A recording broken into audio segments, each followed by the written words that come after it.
personally put on web, so it's not from like a properly backed source. It's just like you can say citizen journalist way that is happening in Iran. But okay, so you're tying in with that argument, but Issa, I would like to hear you respond to it. Do you accept that it's tough for any journalist to tell the rest of the world what's going on in your country when there are such restrictions? Our correspondent John Line isn't allowed to attend the opposition protests in Tehran. Well, even before the restrictions were in place, the BBC covered the pro-Ahmadinejad rally on Sunday very sparingly.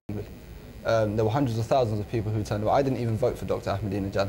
However, it was obvious that they didn't cover it, they didn't give it the fair share of attention at the beginning of this crisis before we even go and look at the journalists who were kicked out. Well, I'm no BBC spokesman. I do remember, though, that I hosted a show while that demonstration was going on. Both the opposition demonstration and the Ahmadinejad demonstration were both in the lead story of the BBC. But let's bring in someone who's going to have some strong opinions on this. John Lyons, the BBC correspondent in Tehran. John, just give us an idea of the kind of restrictions you're operating on at the moment.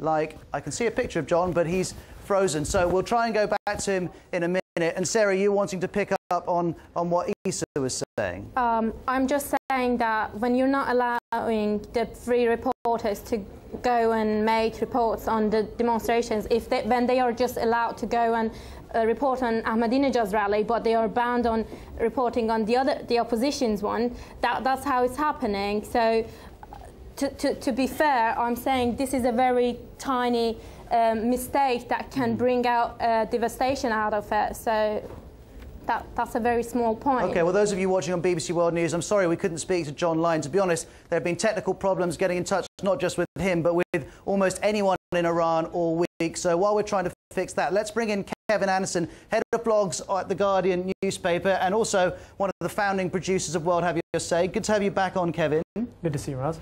Now, you deal more than most with tweets and messages via Facebook, email, blogs and so on. I noticed The Guardian newspaper 2 or 3 days ago, 3 or 4 paragraphs into its lead story on the front page, it quoted one tweeter extensively. How can you be sure that person isn't just making it all up? Well, I think, as Jeff Jarvis, a noted social media expert, said, the tweets aren't the story. It's actually using Twitter and social media to find sources, just as any traditional journalist would. So, just as we did at World Have Your Say at The Guardian, the identity of the people behind the accounts. I mean, the accounts are very much on online handles, so you have to find out who they are and verify their identity. So what we're using Twitter, what we're using blogs, what we're using YouTube to do is sift through volumes of material, but then take that next step that any journalist should do, which is to verify the identity and to, as best as we possibly can in a fast-moving situation, verify the veracity of the report. And I wonder if I could bring Dariush in as well, because Dariush, there's one phrase I read on a website article just a moment ago before coming into the studio, which talked about the social media echo chamber, that everyone's messaging each other so much, it's creating a sense that more Iranians are upset about this election result than actually may be the case. Do you think that might be a fair comment? Well, to a certain extent, the issue is here. I mean, I've heard this very often, that the Western media is biased. I would like to raise something very straightforward. It is a very clear point that all throughout the Western media that I've seen... Dariush, hold on, I'm going to interrupt you here because I want you to talk about the people who you're communicating with. Do you think there's a risk, or maybe it's actually a goal, that people tweeting, Facebooking, doing things online from Tehran are actually creating a sense that more people are sympathetic with the opposition cause than might be the case? The problem is that these people who are tweeting are not only tweeting from Tehran, they are tweeting from different cities in Iran. If it was only Tehran, if it was limited to a particular neighborhood, yes, that would make sense. But I can actually follow the feeds which are coming from different places in Iran and from different neighborhoods in Tehran and from different areas. I've got friends, I've got families, I've got people who are actually on the other side of the camp and who are actually reporting it and putting pictures up there. So it's just, you might say that to a certain extent it might be echoing, but again, the other thing is also true. I mean, if somebody is covering Mr. Ahmadinejad's demonstrators in Valiaz Square, then you could say that they are echoing themselves, because everybody knows the maximum population which could gather in Mr. Ahmadinejad is actually... Okay, and Dariush, as you're speaking, I can see Issa here in the World Have Your Say studio reacting. What do you want to say to Dariush? Well, I actually wanted to pick up on the point that Puna made as well. that you know, Ahmadinejad supporters are tech savvy, and increasingly so that may be the case. But you have to understand, the core base of his support are what we call in Iran the mustasifin. They are poor people who, before his administration, didn't even have running electricity. So to suggest that they are somehow now tech savvy and are up to date with Twitter is frankly ridiculous. Also, what happened to the old journalist days of double-checking your sources? I'm sorry, I know for a fact that within the BBC... How can the BBC even double-check a single source when President Ahmadinejad won't allow journalists to move freely in your country? I know for a fact within the BBC there's a debate about the use of Twitter, and many journalists within the BBC are unhappy that Twitter's been relied on.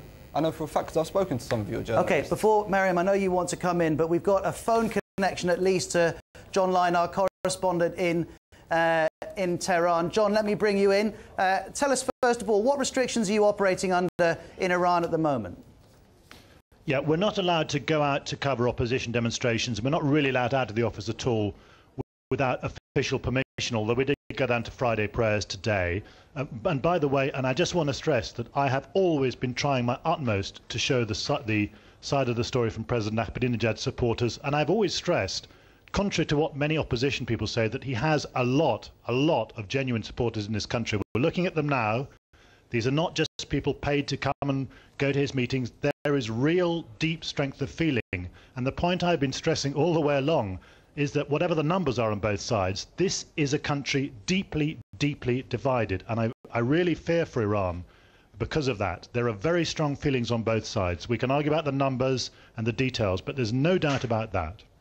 And I just wonder, Mariam or Sarah or Issa, do you have a question you'd like to ask John? I think it's not a fair view, the same, that I think that the journalists, especially recently, because of they have taken side towards the opposition, they actually came up with this sort of, opinion that I think the massive gathering today at Friday prayers manifest the powerful unity, the symbol of solidarity in Iran. I mean, anyone that was watching this speech, right, they are emotionally... Mariam, let's just be clear here. If you turned on this television station, BBC World News, you would have seen the entirety of that speech carried without any comment. You could make your own mind up about how impressive or otherwise the gathering was. If you go to BBC News Online, you'll see the same extensive coverage that opposition rallies earlier in the week were given. Sarah or Issa, would you have a question you'd want to ask John? Yes, I want to know how is it happening, like with all the bans and everything. How are you really feeling? Like, how are you really dealing with this stuff? I know that your job is that you're being there. These stuff are coming out like propaganda on Twitter and stuff. I know that we can't really trust that, but that's the way as a result of the bans on your job. So do you have any suggestion yourself? John, is there a particular pressure coming to bear in the past week?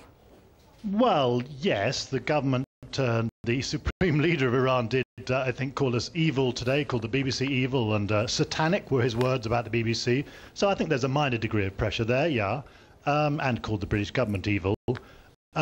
But, you know, fortunately, I'm lucky. I've lived in this country for a couple of years. I've been not just in North Tehran, not just amongst middle-class people. I've been all around this country. I've been to villages. I've been to provincial cities. I've been to the Bushehr nuclear reactor.